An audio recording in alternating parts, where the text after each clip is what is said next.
Tout le monde connaît la menace représentée pour les artères du cœur par le tabac, le surpoids ou le manque d'exercice physique, c'est l'infarctus. Mais personne ne connaît leur effet destructeur sur une autre artère majeure, l'aorte abdominale. Au fil des années, elle se déforme, c'est l'anévrisme de l'aorte abdominale.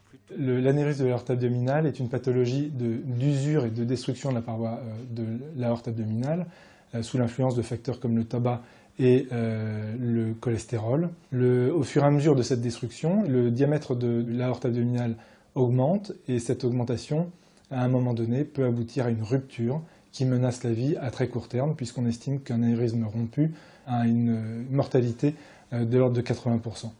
Il faut donc diagnostiquer l'élargissement de l'aorte avant sa rupture. Cela peut être réalisé par une échographie spécialisée. La dernière étude américaine publiée confirme l'intérêt d'un dépistage ciblé sur les fumeurs pour pouvoir intervenir à temps. Ils sont 2 fois plus en danger que les non-fumeurs.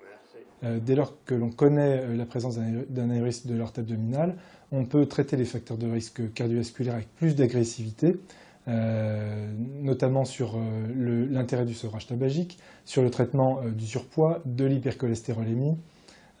Tous ces facteurs font qu'on diminue la vitesse de croissance de l'anévrisme et donc le risque de rupture.